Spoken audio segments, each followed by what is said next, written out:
मरियम नवाज ने बेबुनियाद और मन घड़त बयानात से मुल्की फ़ज़ा इश्तियाल अंगेज़ी की तरफ ले जाने की कोशिश की है। नैब का मरियम के बयानात पर यह रद्द अमल था। प्रेस रिलीज में कहा गया कि मरियम नवाज नैब, अदलिया और लॉ एंड ऑर्डर के इदारों के खिलाफ बगावत से लबरेज बयानबाजी कर रही हैं। उनकी बयानबाजी का मकसद मुकदमात की तहकीकात में रखना डालना, असरअंदाज होना और नक्से अमन की सूरत हाल को तक़वियत देना है।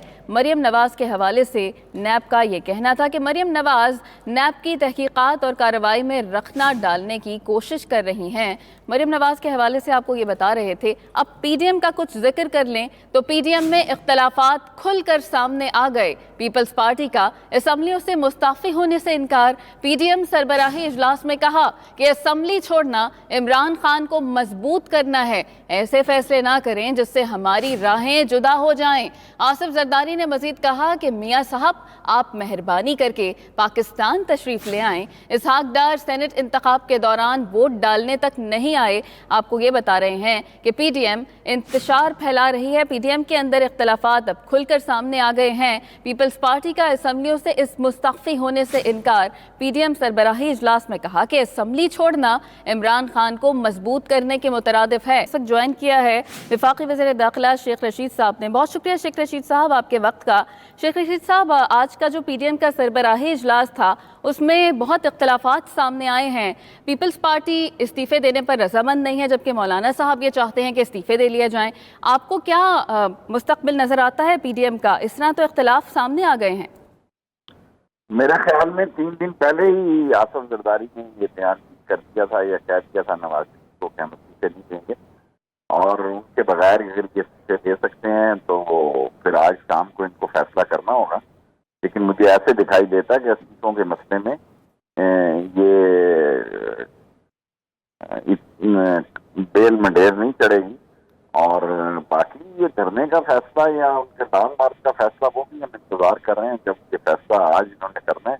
अगर आज इन्होंने कोई फैसला नहीं किया तो इसका मतलब है कि ये इनमें काफी ज्यादा फासले बढ़ चुके हैं। यानी आपके ख्याल में इनमें फासले बढ़ चुके हैं अगर कोई फैसला ना किया गया। शेख साहब, जिस तरह से जरदारी साहब ने आज के इजलास में कहा कि हम भी जंग करना चाहते हैं लेकिन हमारा डोमिसाइल सिंध का है, मियाँ साहब को मुखातिब करके कहा कि आपके पास पंजाब की ताकत है, आप कुछ करें, तो आपको आगे क्या लगता है कि इनका क्या बनेगा पीडीएम का? नहीं आएंगे नवाज शरीफ पाकिस्तान, किसी कीमत पे नहीं आएंगे और सियासी सूरत हाल में इनको जो गलतफहमी है आहिस्ता आहिस्ता दूर हो जाएंगी और इनके लॉन्ग मार्च में भी इतने लोग नहीं आए कि आप देख लीजिएगा इनका लॉन्ग मार्च भी निकाम होगा और अस्सी तो ये 101 मरतबा सोचेंगे कि आसिफ जरदारी के इनकार के बाद उनको देने भी चाहिए या नहीं चाहिए। सही, यानी आपको लगता है कि मियाँ साहब किसी सूरत पाकिस्तान नहीं आएंगे। तो आसिफ जरदारी का ये जो लबो लहजा आज हमने देखा इजलास में, ये किसी डील का नतीजा तो नहीं लगता आपको? नहीं, सेनेट का इलेक्शन हो गया, जो उसने कोशिश करनी थी एक भरपूर कोशिश कर ली। इतना ज्यादा रेट पाकिस्तान में सेनेटर्स के पड़े और इतने लंबे चौड़े पैसे तकसीम हुए, इसके बावजूद उनको नाकामी हुई। तो अब इस दिन का उनको इंतजार था कि सेनेट के इलेक्शन का नतीजा आ जाए तो उसके बाद वो अपना फैसला करें। यानी कि सेनेट के नतीजे के बाद ही फैसला होगा। बहुत शुक्रिया शेख रशीद साहब हमारे साथ मौजूद थे। पीडीएम में इख्तलाफात खुलकर सामने आ गए हैं और पीपल्स पार्टी का असम्बलियों से मुस्ताफ़ी होने से इनकार। पीडीएम सरबराही इजलास में कहा कि असम्बलियाँ छोड़ना इमरान खान को मज़ीद मजबूत करता है। हमारे साथ इरशाद अहमद आरिफ साहब सीनियर तज्ज़ियाकार मौजूद हैं, उनसे बात करते हैं। बहुत शुक्रिया इरशाद साहब। जिस तरह से हमने देखा कि आसिफ जरदारी साहब ने भी खुलकर कह दिया है कि इस्तीफ़े अगर हमने दिए तो इससे तो वज़ीर आज़म इमरान खान मज़ीद मजबूत होंगे। आपको पीडीएम का मुस्तकबिल अब क्या नज़र आ रहा है आगे? देखिए, पीडीएम का मुस्तकबिल पहले दिन से ही मखदूश था। मैं तो इब्तिदा से कह रहा था कि देखें, ये एक अनमिल बेजोड़ किस्म का इत्तेहाद था। अगरचे जो इत्तेहाद होते हैं पाकिस्तान में या दुनिया में भी मुख्तलिफ जमातें मुत्तहद होती हैं, वो अपने अपने मंशूर होते हैं, अपने प्रोग्राम होते हैं, अपना अपना एजेंडा होता है, लेकिन कम अज़ कम निकात जो हैं उन पर पहले इत्तेफाक हासिल कर लिया जाता है।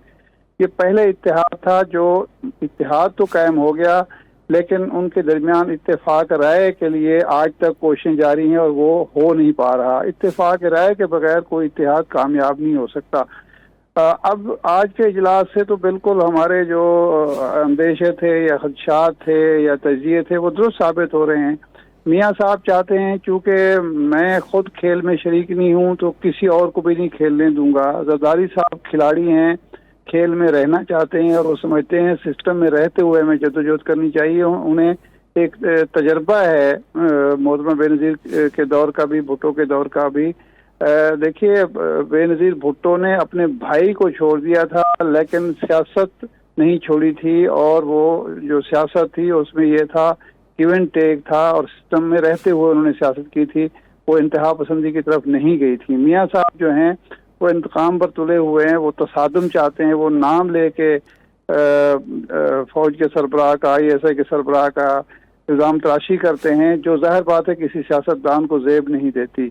अब जरदारी साहब ने जो आज टोन सेट की है वो असल में फैसला कौन है।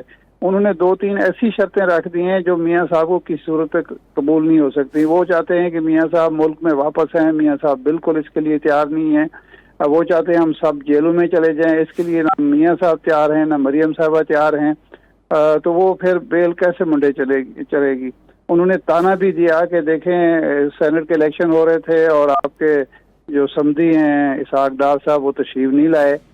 ये मियाँ साहब के लिए एक शर्मिंदगी और निदामत का बायस था कि वो उन्हें ताने जरदारी साहब के सुनने पड़े। लेकिन एक बात जरदारी साहब ने जो है मेरे ख्याल से गलत की है, उन्होंने जो डोमिसाइल की बात की है, पंजाब और सिंध को अलग अलग करने की कोशिश की है। ये किसी ऐसे सियासतदान को ज़ेब नहीं देता जो विफाकी सियासत कर रहा है, जो विफाक की सियासत करता है। वो ये बात ना करते तो मुनासिब होता, लेकिन बहरहाल सियासतदानों की जुबान कंट्रोल में तो नहीं होती। सही फरमाया आपने कि सियासतदानों की ज़बान को कंट्रोल नहीं किया जा सकता, और आप उनकी इस बात से इख्तलाफ करते हैं जो उन्होंने डोमिसाइल वाली बात की। आप हमारे साथ ही रहेगा। हमें इस वक्त ज्वाइन किया है senior anchor person doctor Moeed Pirzada ने। बहुत शुक्रिया मोईद साहब आपके वक्त का।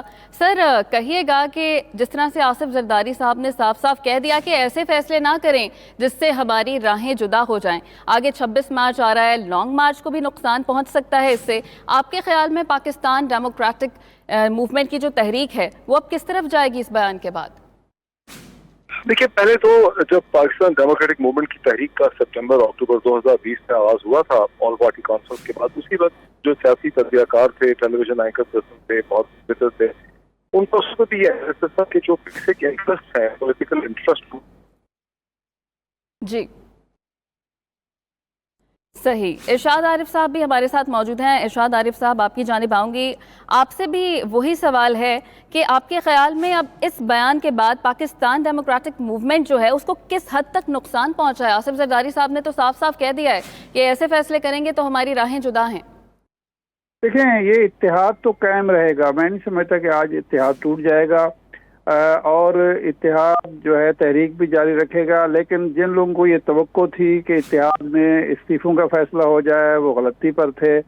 अब फैसला देखना ये है कि अगर आसिफ जरदारी इस्तीफों पर तैयार नहीं है, पीपल्स पार्टी इस्तीफों पर नहीं तैयार है, और वो समझते हैं कि इससे इस्टेब्लिशमेंट या इमरान खान मजबूत होंगे, तो फिर क्या वो लॉन्ग मार्च और धरने के फैसले पर साथ देंगे मौलाना का, और मौलाना को एक ऐसा लॉन्ग मार्च कबूल होगा जिसमें पीपल्स पार्टी ना इस्तीफों पर तैयार हो ना मजीद लड़ाई पर तैयार हो। और नवाज शरीफ साहब जो हैं वो ऐसे इत्तेहाद का हिस्सा है ना पसंद करेंगे जो आसिफ जरदारी जिसे डिक्टेट कराएं और आसिफ जरदारी की हिकमत अमली के मुताबिक आगे चलने पर मजबूर हो। तो इसलिए मेरा ख्याल है ये इख्तलाफात रहेंगे, मजीद बढ़ेंगे, और हुकूमत को इस इत्तेहाद से कोई ख़तरा महसूस नहीं हो रहा। और नवाज शरीफ साहब जो इससे फ़ायदा उठाना चाहते थे वो भी शायद अब फ़ायदा ना उठा सकें, क्योंकि ये इत्तेहाद अब तसादुम की तरफ जाने के लिए तैयार नहीं है। अगर मौलाना फजलुर रहमान ने ये इसरार किया कि जी लॉन्ग मार्च और धरना हमें जो है रावलपिंडी में देना चाहिए, तो मेरा नहीं ख्याल कि पीपल्स पार्टी इस पर भी तैयार होगी। हाँ, बताइए, ये ब्लैकमेलिंग टैक्टिक्स हो सकते हैं कि ऐसे दावे किए जाते रहें एस्टेब्लिशमेंट को ब्लैकमेल करने के लिए, और अमलन कुछ भी ना किया जाए, और हुकूमत भी इससे शायद ब्लैकमेल नहीं होगी। क्योंकि आज के बाद अगर ये इख्तलाफात खुलकर सामने आ जाते हैं तो इनका वर्कर मायूस होगा, इनका सपोर्टर मायूस होगा, इनके अरकान असम्बली जो इस्तीफे नहीं देना चाहते वो मायूसी का शिकार होंगे, और मौलाना फजलुर रहमान जो हैं खुद उन पर जमात के अंदर से दबाव आएगा कि आप दूसरों का खेल क्यों खेल रहे हैं, जब आपकी कोई बात मानी ही नहीं जाती, आप नुमाइशी सरबराह इस इत्तेहाद के क्यों हैं। ये भी इम्कान मौजूद है कि मुस्लिम लीग नून के अंदर और मौलाना फजलुर रहमान की जमात के अंदर इख्तलाफात मजीद शिद्दत अख्तियार करें और जो मुफाहमत परस्त ग्रुप हैं वो सामने आएँ और तसादम के हामी ग्रुप जो हैं वो दबाव का शिकार हैं। बिल्कुल, आप हमारे साथ ही रहेगा। डॉक्टर मोईद पीरजादा साहब भी हमारे साथ मौजूद हैं। डॉक्टर साहब, जिस तरह से सेनेट इलेक्शन से कबल हमने देखा कि पीडीएम में भरपूर इत्तेहाद था, पीपल्स पार्टी और मौलाना फजलुर रहमान एक पेज पर ही थे इस्तीफ़ों की अगर बात की जाए। जैसे ही सेनेट इलेक्शन हुए और चेयरमैन सेनेट का भी इंतखाब हो गया, उसके बाद हमने देखा एक सडन शिफ्ट आया पीपल्स पार्टी के मौक़िफ़ में। पीपल्स पार्टी ने साथ ही कह दिया कि इस्तीफ़ों का ऑप्शन हम नहीं गौर कर रहे उस पर। क्या कहेंगे इस पर?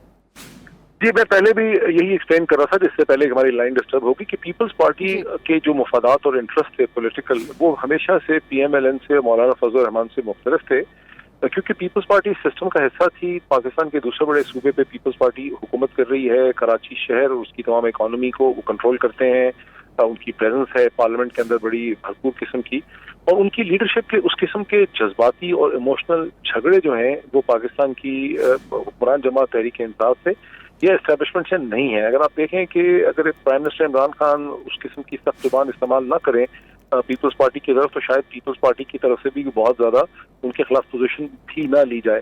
तो इंटरेस्ट हमेशा से मुख्तलिफ थे और पीपल्स पार्टी साथ जरूर चली है मौलाना के और पीएमएलएन के, लेकिन उन्होंने अपने इंटरेस्ट पे नजर रखी है।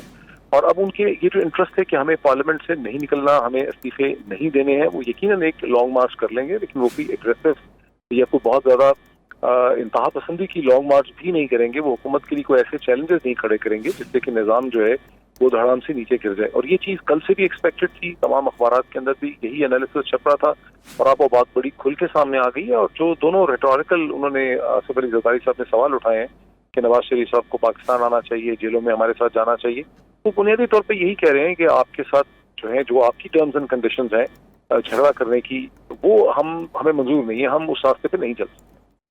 सही।